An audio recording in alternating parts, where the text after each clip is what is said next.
Hello, everyone. Welcome in. If you're new here, hi, my name is Josh. If you're not new here, welcome back. Thank you so much for coming back to my channel. Today, we're going to be watching / I'm going to be reacting to The Most Catastrophic Marvel Wars Explained by Jaydone Films, and that's on period. Let's dive on in, shall we?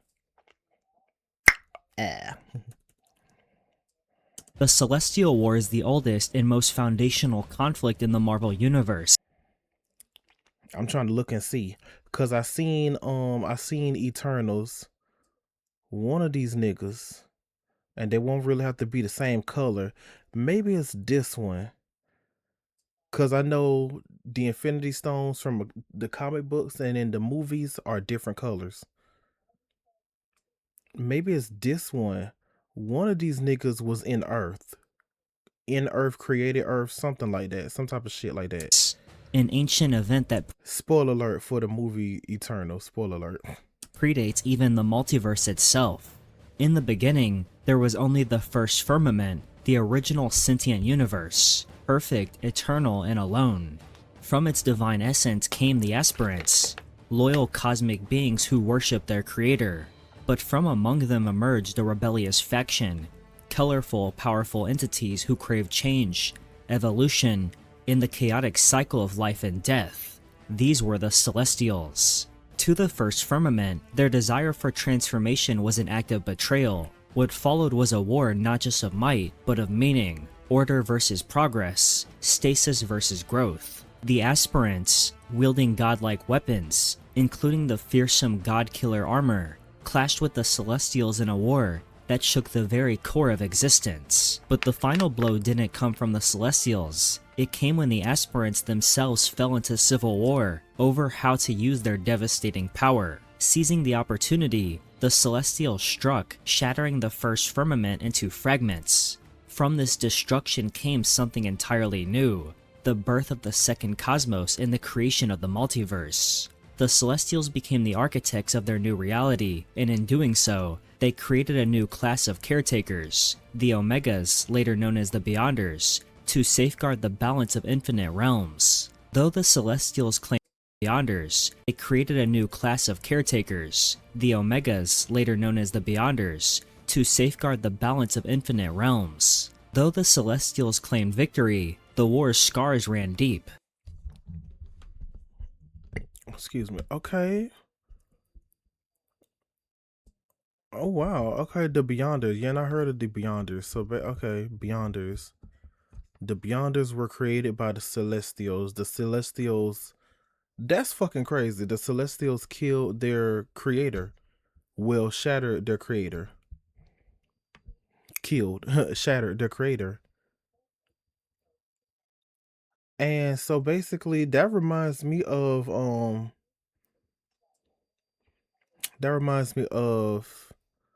Alien, the Alien franchise. What that nigga named David? Yeah, I believe it was David. David bitch ass. That's fucking crazy. We were looking for our creators, which come to find out it was the spoiler alert. Come to find out it was the engineer. But our creation ended up killing our creators. But then again, me personally, that was a big ass planet. That's a big ass planet. I don't think David killed every single engineer that was on that planet. Number one. Number two, they had ships. The engineers, they had ships of their own. So I'm pretty sure. And and that was also in Prometheus. That was in Prometheus. They said that planet, that wasn't their home planet. That was like their home base, their operation base. And I'm pretty sure that was also a big ass planet. So no tea, no shade. I believe some of the engineers, maybe not a lot of them, but I think some of the engineers are still alive. Girl, somewhere, shit, somewhere.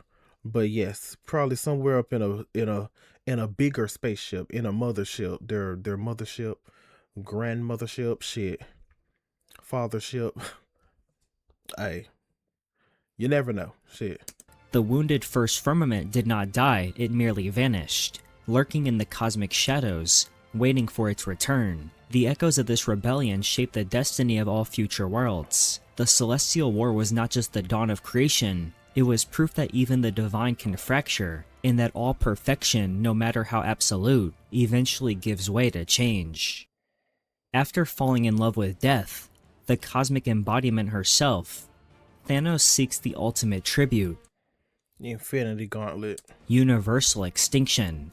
To achieve this, he collects the 6 Infinity Gems, each controlling a fundamental aspect of existence: time, space, reality, power, mind, and soul. With all 6 mounted on the Infinity Gauntlet, Thanos becomes unstoppable. In a single silent moment, he snaps his fingers, and half of all life.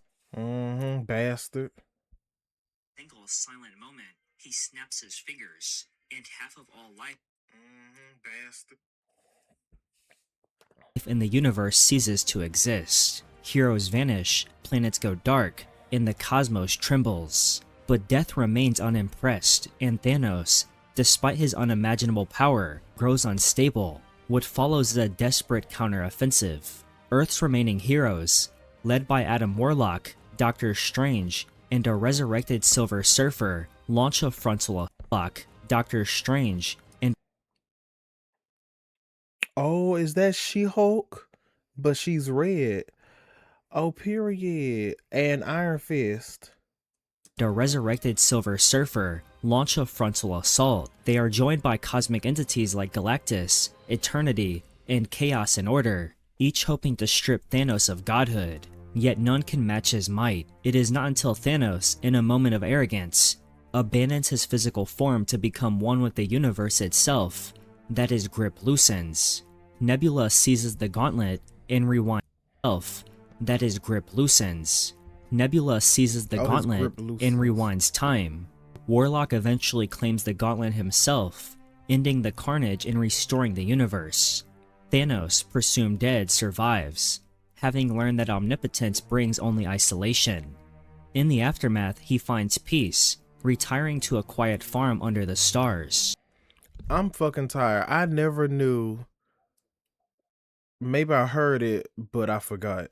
But I never knew Infinity War and in Endgame was like actually based off the comics. Obviously, all the comic book characters like Adam Warlock and She-Hulk, Silver Surfer, and Iron Fist wasn't, and Galactus wasn't a part of Infinity War and Infinity Endgame, Infinity War and Endgame, but still. I never, bitch, I'm tired. I never knew. Okay, period. This bastard actually, bastard, bitch, actually went on a farm and shit, started a farm. Straight from the comic books.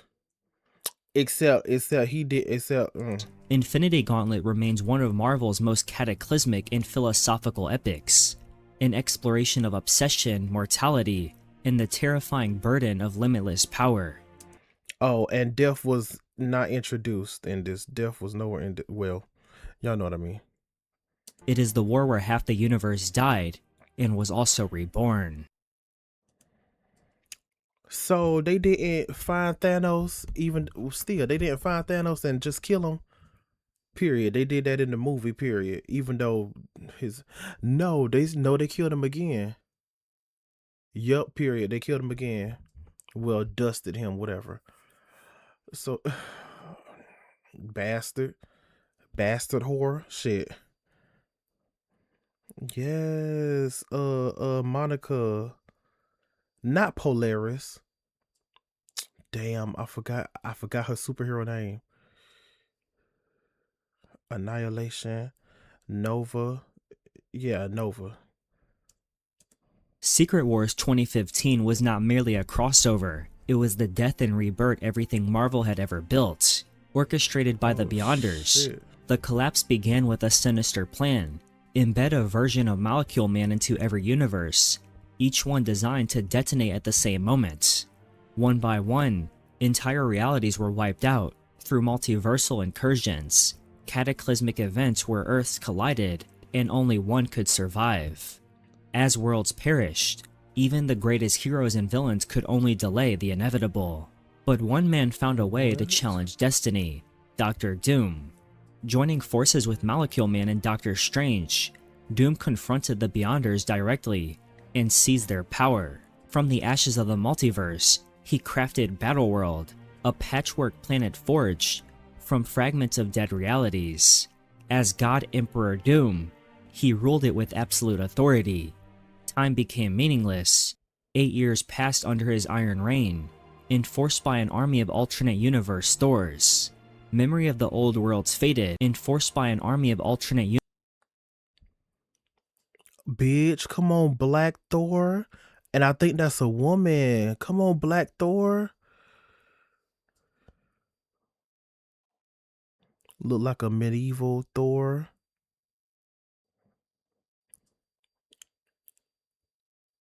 Bitch. universe Thors. Memory of the old worlds faded, and only a few knew the truth of what had come before. Everything changed when survivors from the Incursion event, including Reed Richards, T'Challa, and Miles Morales, resurfaced. As cracks formed in Doom's perfect world, the truth about his stolen godhood emerged. Molecule Man, the true source of Doom's power, waited beneath the capital Doomstad. In their final confrontation, Reed challenged Doom not with strength, but with logic and humility. In admitting Reed was the better man, Doom lost his hold on godhood. Molecule Man transferred his vast cosmic power to Reed, and from there, the multiverse was reborn. Secret Wars ended not with destruction, but with hope. The beginning of new realities, one world at a time, rebuilt by the very people who once watched their universes burn. I'm not gonna lie. Secret Wars. I'm not gonna lie. That was a little confusing. Like I was like paying attention. I was trying to pay attention. I ain't gonna lie. That one got me a little confused. But it was. But why did the what? But why did the Beyonders do that? They put Molecule Man on every Earth. Were they doing that for fun? And they set them to explode, causing incursions and shit. But Doctor Doom helped and stopped. Doctor Doom helped and stopped them and shit. And then well, he became like a god, and well, he became mad with power. Well, no, Doctor Doom was still evil, so he technically, yeah, not even well, no, so not even mad with power, but bitch, he just became more evil, I guess. Uh, okay. Annihilation event began like a cosmic nightmare with no prelude, no diplomacy, no mercy. From the depths of the negative zone, Annihilus launched the Annihilation Wave, a vast and relentless swarm that consumed everything in its path. The Kiln, an ancient and relentless swarm that consumed everything in its path. The Kiln, an ancient intergalactic prison, was the first to fall, wiped from existence in the opening onslaught. The Nova Corps stood their ground on Xander, but in moments they were extinct. Only one survivor remained, Richard Rider. Fused with the World Mine, he became the last Nova, carrying the full weight of a fallen empire. Drax the Destroyer, Oh, okay, so that's what happened. Okay. reborn in a leaner, deadlier form, joined Rider alongside Cammy, Quasar, in a ragtag alliance of warriors across the stars. Yet their resistance was nothing compared to what they faced. Entire empires were consumed. Gods and cosmic titans resurfaced. Aegis and Tenebris, ancient beings cast out long ago, returned to reclaim their power. Even Galactus, devourer of worlds, was captured and weaponized. As the universe burned, unlikely allegiances formed. Thanos, always with his own agenda, sided with Annihilus and betrayed the cosmos. The Silver Surfer returned to Galactus' service, only to witness his master turned into a bomb of devastation. Ronan the Accuser fought for justice and was betrayed by his own kind. The Super Skrull, hardened by loss, waged a one-man war for vengeance. In the end, it wasn't a grand plan that shattered the Annihilation Wave, it was fury. Drax killed Thanos. Nova confronted Annihilus and tore his essence apart. The swarm fell silent. The war ended. But this was no victory. only a fragile, exhausted survival. The galaxy had changed, forever scarred by genocide and silence. In the void that remained, a new era would rise, but not without remembering the horror that came from the shadows. Damn. Infinity began with a warning from the stars, then came the fire.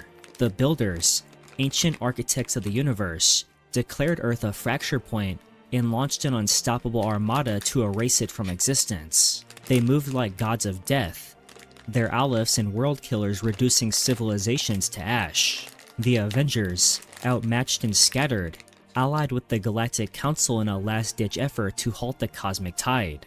But the Council's ambush at the corridor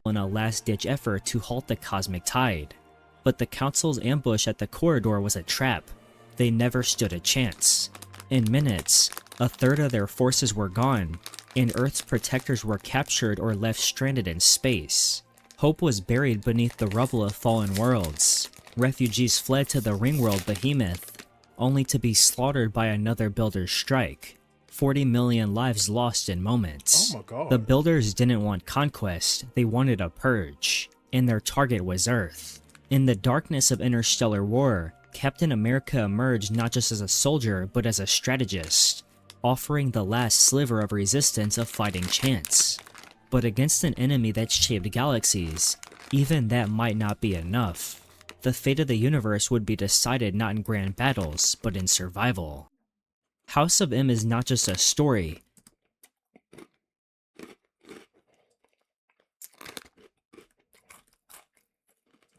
Even that might not be enough. The fate of the universe would be decided not in grand battles, but in survival. Damn, so is the storyline still going on? Shit.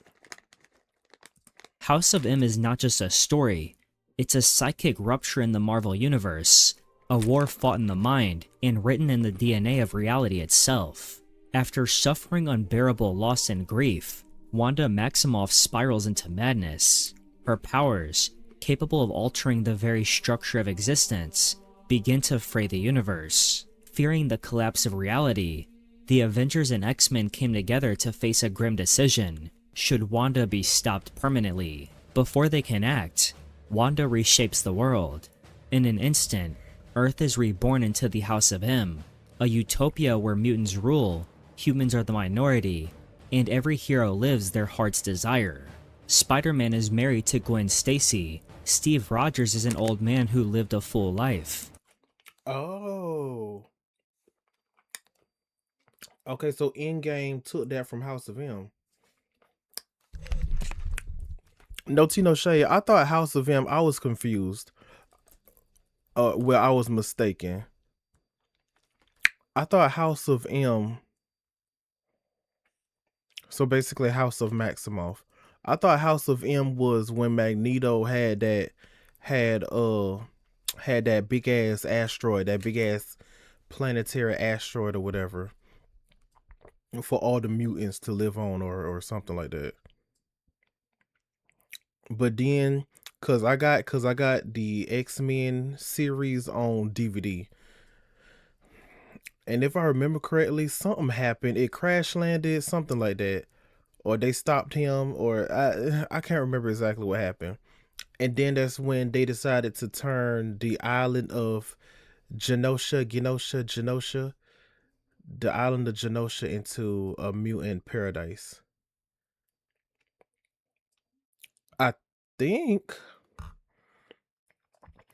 I want to rewatch it. But I think the island of Genosha was they were using mutants as slaves at first, and then that's when they did some shit. They fought the people and they turned it into. I gotta rewatch that shit. Magneto is king. Everyone is content except Wolverine, whose memories remain untouched. He knows this world is a lie. Period. With the help of Layla Miller, a young girl who can awaken people to the truth, Wolverine begins gathering allies who remember the real world. As their numbers grow, the illusion begins to fracture. And in that fracture lies a secret. Quicksilver, Wanda's brother, was the one who convinced her to remake reality, not Magneto. He did it out of love, hoping to save his sister and their family. Wanda, shattered by the pain she's caused and the impossible expectations placed on her, Oh yeah. utters 3 words that echo through history.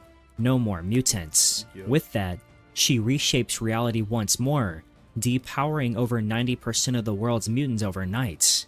House of M ends not in triumph, over 90% of the world's mutants overnight.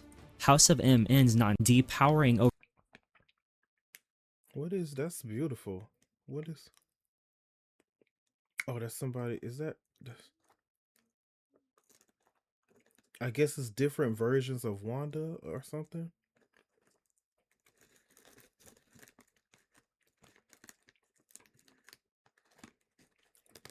Over 90% of the world's mutants overnight. House of M ends not in triumph, but in sorrow. A universe restored, but forever changed. A war without winners. Necrosha is a resurrection war that transforms the afterlife into a battleground, where death itself is twisted into a weapon. At its core is Selene, the immortal sorceress and former Black Queen of the Hellfire Club, who plots to ascend to godhood by harvesting souls. Oh shit. To do so, she infects Genosha's mass grave with the techno-organic virus, reanimating millions of dead mutants, including former heroes, villains, and long-forgotten threats. Bitch. And girl, she look good. She look like a bad bitch. This could bitch, this could happen in X-Men. I know season 2 of X-Men 97 is going to pretty much focus heavily on Apocalypse. Spoiler alert. But this is just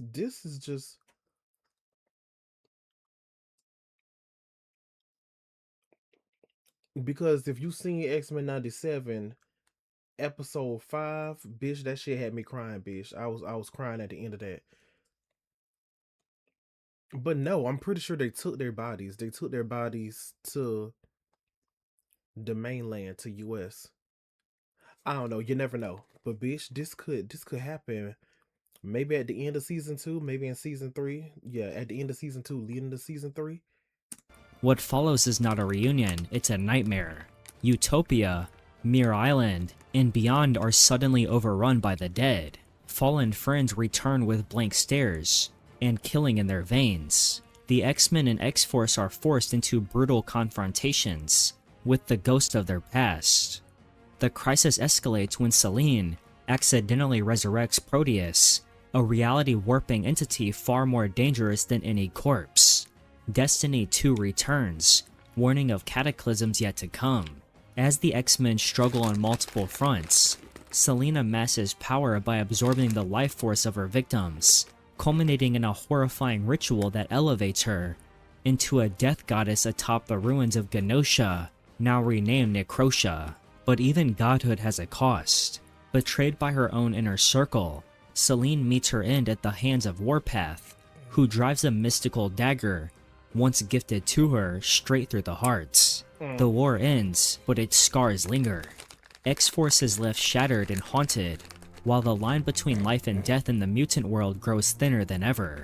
Necrosha isn't just a horror story, it's a brutal reminder that the past never stays buried, and resurrection always demands a price. Time Runs Out wasn't just a crisis, it was the death of everything the Avengers believed in.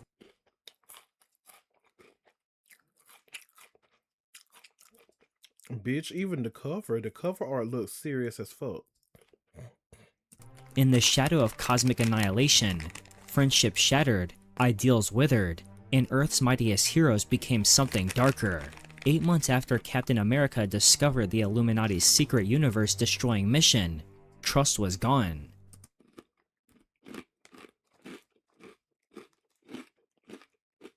Discovered the Illuminati's secret universe-destroying mission, trust was gone. Tony Stark and Reed Richards became fugitives. Black Panther and Namor were enemies, and Namor, desperate to save something, formed the Cabal, a ruthless team including Thanos, Maximus, and Terex, who destroyed entire worlds to delay the inevitable. Meanwhile, Roberto da Costa, also known as Sunspot, quietly brought AIM and turned it into a force for good, building a resistance team that probed the truth behind the incursions. universes crashing into one another, with only one Earth surviving each collision. As multiversal war waged in secret, Doctor Doom and Molecule Man uncovered a terrifying multiversal war waged in secret. Doctor Doom and Molecule Man uncovered a terrifying truth. The Beyonders had seeded a Molecule Man in every universe, each a ticking time bomb. Their plan wasn't chaos, it was total deletion.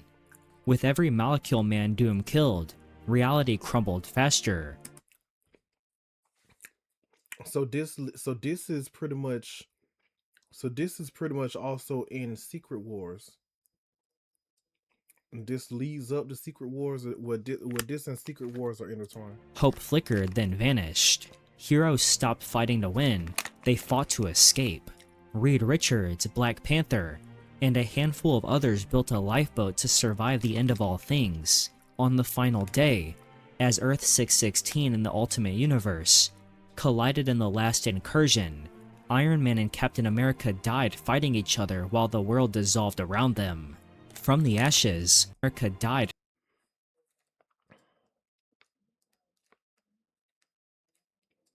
Oh, no tea, no shade, bitch. Tony looked black. I thought that was Killmonger.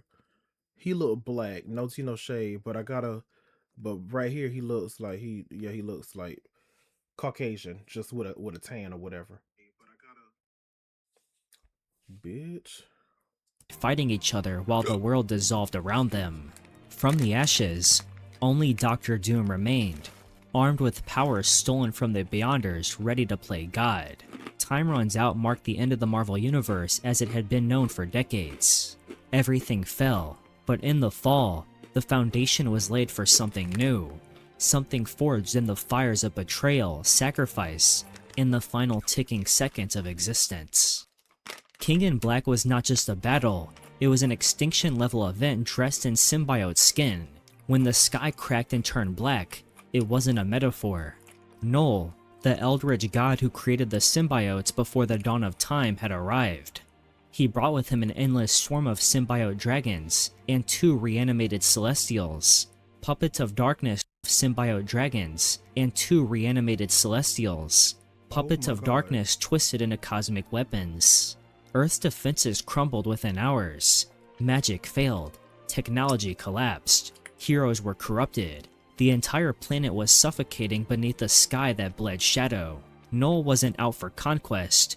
He was after silence. Silence of the stars. Silence of the hive. And at the heart of it all stood Eddie Brock.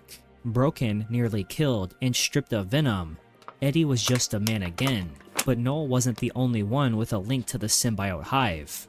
Eddie's son Dylan had a raw, undefined connection to the Void, one that even Null feared. As Dylan used his power to free heroes from Null's control, a flicker of rebellion sparked. Thor clashed with the god of the abyss, striking with divine fury. The Silver Surfer arrived, wielding pure light as a sword.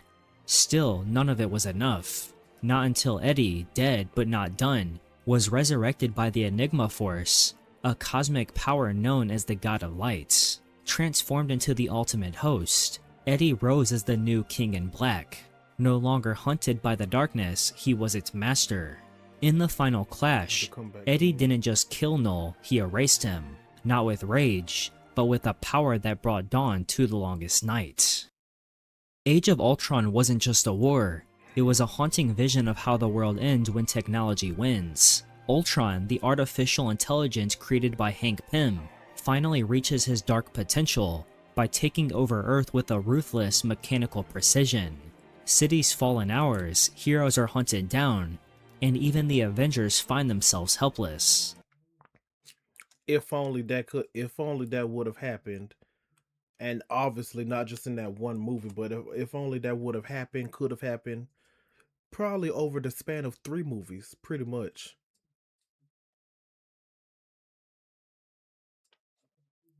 No tea, no shade. They kind of disrespected. They not even kinda. They pretty much disrespected Ultron. Yeah, this could have been Age of Ultron could have lasted for maybe like 3 parts, and then they could have introduced Thanos, maybe, I guess. Or maybe they could have had Thanos to eh, I guess you won't like at the time they only had a limited amount of characters. Pretty much. Yeah, they had like a lot of the Marvel characters, but still like whatever. But I mean, even though at the time they had a limited amount of characters, they still made use. Like they still made do like with changing some shit up. Hell, maybe not even some, changing a lot of shit up. But girl, whatever. They could have maybe introduced Thanos and have Thanos kill off Ultron, maybe kind of something like that. I don't know. And then Thanos, and then it leads into motherfucking Infinity War and Endgame and shit. Excuse me. I don't know. And then Doctor Doom. The sky goes dark, and the world becomes a graveyard of twisted metal and silent screams. But this isn't just a story of defeat, it's a story of desperation. Faced with annihilation, Wolverine and the Invisible Woman travel back in time to kill Hank Pym before he can create Ultron. It works, but the consequences are catastrophic. Their actions shatter timelines. Magic collapses in one world. In another, a totalitarian Tony Stark rules what's left. The more they try to fix, the more they break. Damn. Eventually, they realize that erasing Ultron's creation is not the answer. Instead, they help Hank Pym design a subtle countermeasure, planting a failsafe inside Ultron's very code. Oh, I thought they were gonna say instead of Ultron, they like I don't know, something like that. Like I was about to say they create Vision. They end up creating Vision or something, but maybe. Okay, I feel safe. Okay. Ultron is stopped in the present, but the damage to the timeline is already done. Cracks in the multiverse widen, altering cosmic watchers like Immortus, the Time Variance Authority, and others to the growing instability. This moment, this desperate act to stop a machine, plants the seed for future catastrophes like Secret Wars and Time Runs Out. Age of Oh Ultron wow. ends not Damn. Ain't damn. That's damn. So because of that, that leads to Time Runs Out and Secret Wars, which are basically intertwined or whatever. with a clean victory. This desperate act to stop a machine plants the seed for future catastrophes like Secret Wars and Time Runs Out. Age of Ultron ends not with a clean victory, but with a chilling realization. The greatest threat wasn't Ultron, it was the hero's willingness to destroy time itself to fix their mistakes. And from that broken hero's willingness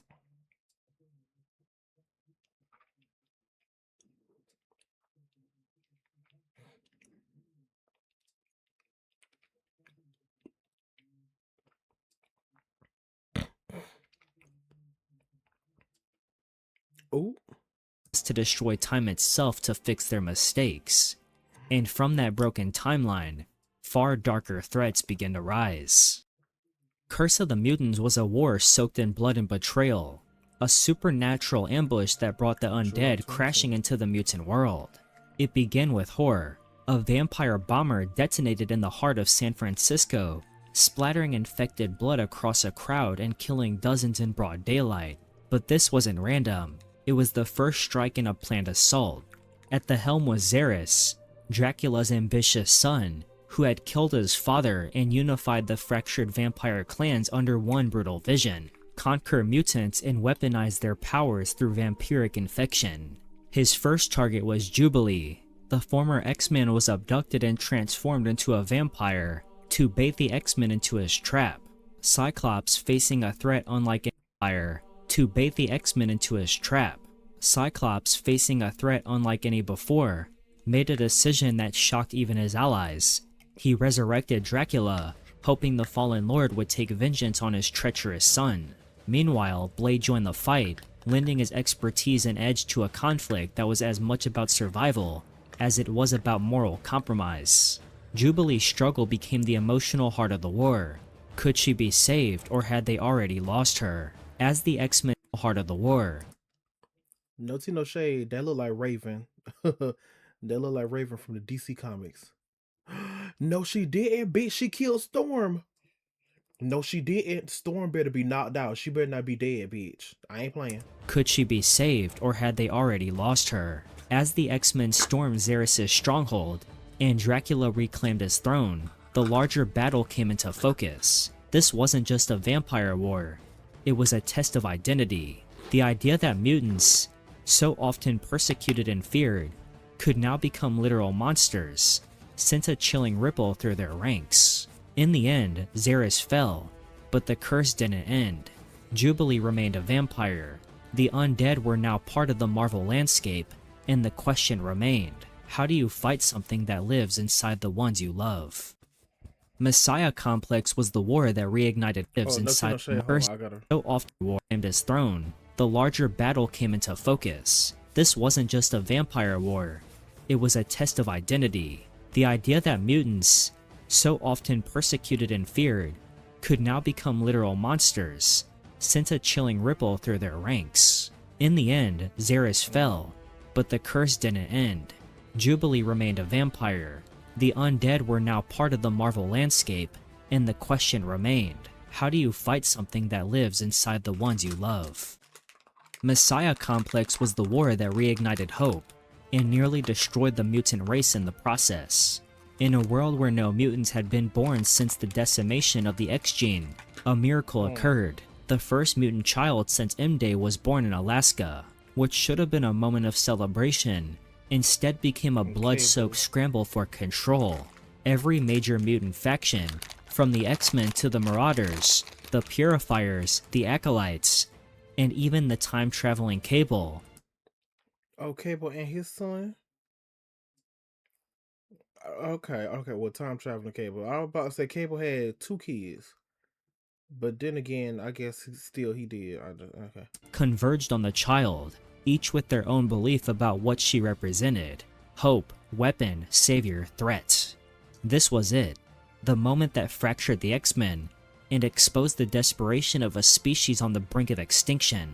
Cyclops unleashed a strike team known as X-Force to act with deadly precision, while Wolverine, Storm, and Nightcrawler hunted leads across continents. Meanwhile, Cable fled into the future with the child, believing her to be the Messiah. But he wasn't the only one.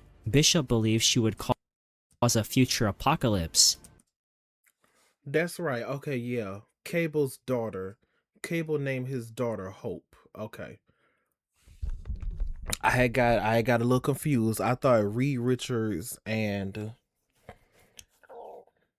cause I thought, but I guess that's in another universe. I thought Reed and Sue they had twins, and one of the twins' name was Hope. But okay, never mind. Then again, that still could be true. And there's it's a multiverse, so you know. And made it his mission to kill her, turning from ally to would-be assassin. Messiah Complex wasn't just a war for a child, it was a war for the soul of mutant kind. Mystique betrayed the X-Men, Gambit joined the Marauders, and Professor Xavier was shot and left for dead. In the end, Oh my Cyclops god. disbanded the X-Men entirely, recognizing that their traditional methods were no longer enough. The war gave birth to a new era, one where moral lines were blurred, where mutants had to fight fire with fire. The child, named Damn. Hope, would be carried forward by Cable into the future, but the scars of the conflict remained. Civil War. Oh yeah, and that was in Deadpool 2. That was in Deadpool 2, but maybe it was Bishop. I don't remember. I gotta rewatch it. I gotta rewatch Deadpool 2. I'm a rewatch it on Kick whenever, like whenever. I don't know when, y'all. I don't know when, but I'm gonna rewatch it. Um, cause I forgot, bitch. I forgot the Juggernaut was in Deadpool 2. I forgot all about that. And I was thinking and thinking and thinking, cause I remember the Juggernaut from X-Men 3. And then that's when the image of him walking and shit through the like in Deadpool 2. I see I ain't seen Deadpool 2 in a hot ass minute. I was like, oh, I forgot the Juggernaut was in Deadpool 2. So yeah, I gotta rewatch that. Um what the fuck was I about to say? But yeah, that's right. That happened in Deadpool 2. Cable's daughter died because he was. I remember him holding a teddy bear or something like that. I don't know how she died. I don't know how he who. I don't remember him saying who killed her. Uh, that's why I gotta rewatch it. Shit. War was the war that shattered this, but the scars of the conflict remained. Civil War was the war that shattered the superhero community from within. It wasn't sparked by an alien invasion or a cosmic threat, but by fear, politics, and tragedy. After a battle in Stamford led to the deaths of hundreds, including children, the United States government demanded accountability. The Superhuman Registration Act was passed, forcing heroes to reveal their identities and operate under state control. And just like that, the Avengers were no more. This was it. The moment friends became Mm-hmm. That is fucking that is fucking crazy. These little bit of niggas, and this is a lot. Daredevil. Oh, is that Phoenix? Oh, that might be Sunspot. Um, Cap, Cloak and Dagger, Spider Man. Period. Spider Man is a kid, nigga. He said, look, he don't want his aunt to find out his identity. And Cloak and Dagger, I seen the Cloak and Dagger series, but I didn't finish season 2. And I remember Runaways and Cloak and Dagger, they had a crossover episode, or hell, maybe more than one crossover episode. But yeah, is that Black Cat or is that Magic? Magic, Sentry, Oot Wasp, She Hulk. Hey, Iron Man, no tea, no shade. More power to y'all. If y'all want to let people know y'all identity, period. Hey, period. Period. Period. But these motherfuckers over here, no ma'am. They said, nigga, fuck you, nigga, fuck you. They ain't doing that shit. enemies, and the Oh, line Jesus. between justice and oppression blurred beyond recognition. Tony Stark, haunted by guilt, championed registration, believing oversight was the only way to protect lives. Steve Rogers saw it differently, a violation of freedom and a path toward tyranny. As Iron Man and Captain America formed opposing armies, every hero was forced to choose a side. Families fractured, alliances crumbled, and the streets became battlefields. Civil War wasn't just about laws, it was about trust, fear, and the price of heroism. Spider-Man unmasked on national television, exposing himself to the world. Damn. The Fantastic Four split down the middle. The government weaponized villains to hunt down the unregistered. And the middle. The government weaponized villains to hunt down the unregistered. Oh, see, y'all some bitches. Y'all some bitches. So damn, Spider-Man ended up showing his identity anyway. Shit. And in a dark twist, Stark unleashed a clone version of Thor, whose rampage led to the death of Goliath, proof that this war had already gone too far. In the end, Captain America surrendered, not because he was defeated, but because he saw what the war had done to ordinary people. Heroes were no longer symbols of hope, they were threats. Steve Rogers chose to stop fighting, only to be assassinated shortly after, leaving a broken legacy behind. Only to be assassinated, they were threats. Steve Rogers chose to stop fighting.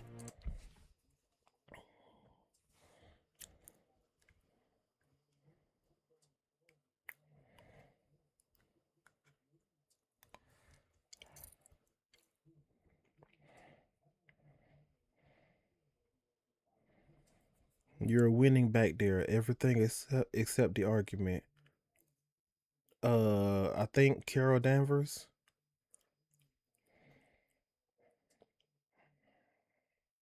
I know Spider-Man said that shit. We were beating them, man. We were winning back there. Only to be assassinated shortly after, leaving a broken legacy behind. Secret Invasion wasn't about political ideologies or interdimensional collapse. It was about trust. For years, the shape-shifting alien Skrulls had infiltrated Earth, replacing key figures across the Marvel Universe, including heroes, politicians, and even S.H.I.E.L.D. operatives. Their plan was to conquer Earth from the inside, not with armies, but with deception so flawless, no one knew who to believe. When Elektra was killed in battle and reverted to her Skrull form, it was the terrifying confirmation. The invasion had already begun. Damn. Paranoia spread like wildfire. Could Iron Man be a Skrull? What about Mr. Fantastic, Black Bolt, or even Spider-Woman? Heroes began turning on each other, second-guessing every ally, every mission. Nick Fury returned from exile, forming his own team of unregistered young operatives, while That looks like I need to react to Ironheart. I need to react to Ironheart on Kick, and then I'm gonna put it on my Patreon.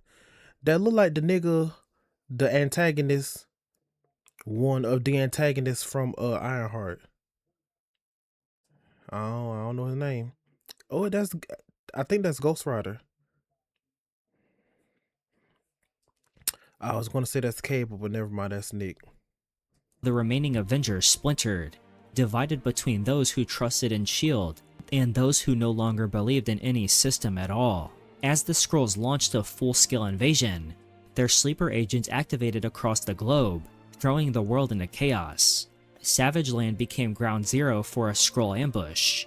New York City turned into a battlefield. Skrull imposters wielded impossible powers. Their queen, posing as Spider-Woman, had manipulated events for months, Bitch. even steering the Avengers from within. But Earth's resistance held. Heroes, villains, and even gods banded together in a last stand against the invaders. In the end, it was Norman Osborn, not a superhero, who delivered the killing blow to the Skrull Queen, instantly turning public favor toward him and setting the stage for a new era. Secret Invasion was not just about who the enemy was, it was about how easily they became us.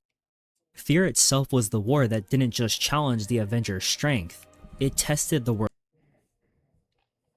Girl, what symbol is that? A dragon? A symbol. A serpent. Okay, World's courage. these comic book covers. When an ancient evil known as the Serpent, the true Allfather and long-lost brother of Odin, returned. What? Bitch, I thought Odin was the only child, bitch. Hey, all I watch is the movies and the TV shows, girl.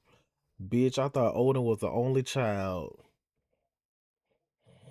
Thor, Loki, and Hela got an uncle, got an evil ass uncle.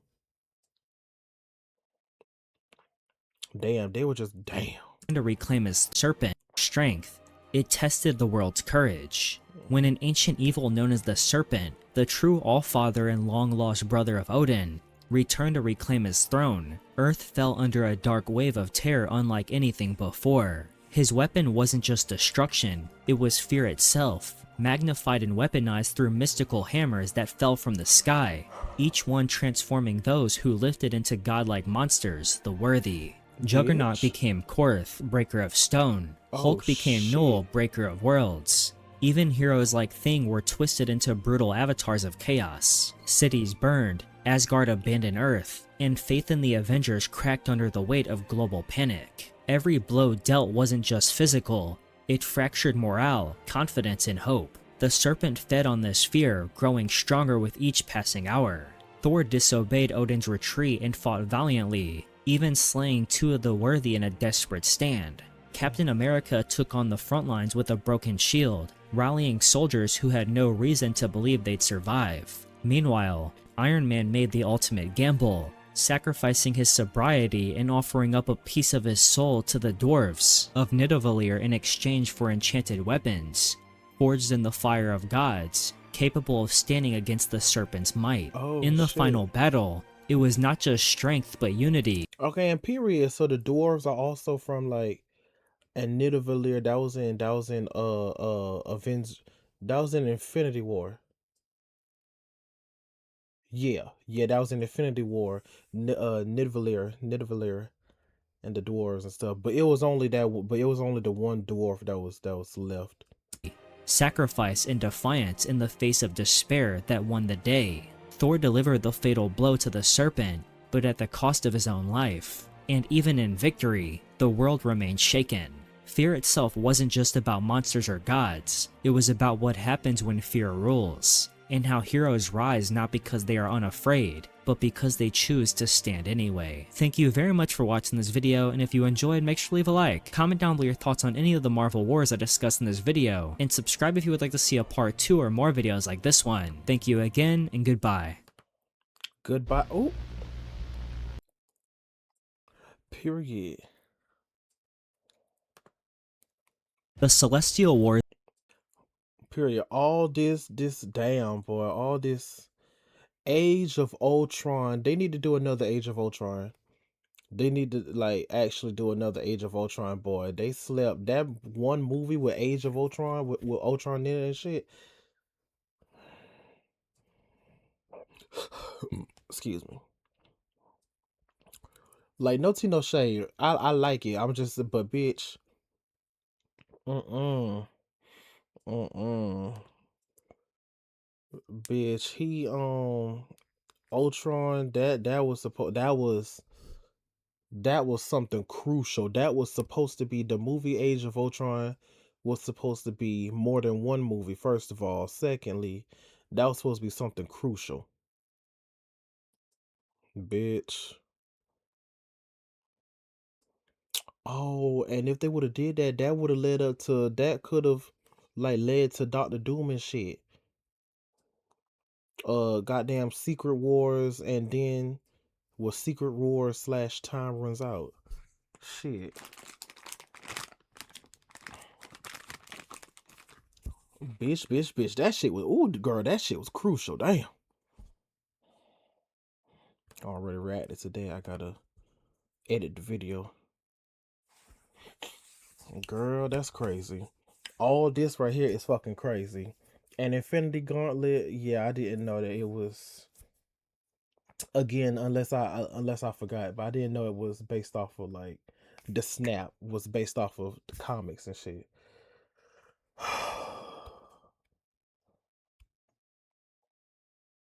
And they a and they say, I mean, obviously I know they're talking about the movies, but whatever. And they say the DC universe is dark, bitch. Oh my god. No ma'am. Both of them are equally dark. Maybe equally dark, maybe one is darker than the other, but yeah. Girl, if y'all want to, like, comment, share, subscribe. Thank y'all so much for watching. Like he said at the end of his video, y'all follow him. Shout out to him. Follow him. Period. And again, if y'all want to, like, comment, share, subscribe. Go follow him, like his video, like his channel and shit. And yeah. Make sure y'all love and take care of yourselves. Mentally, verbally, spiritually, emotionally, and physically. Damn. Bye bye. See y'all later.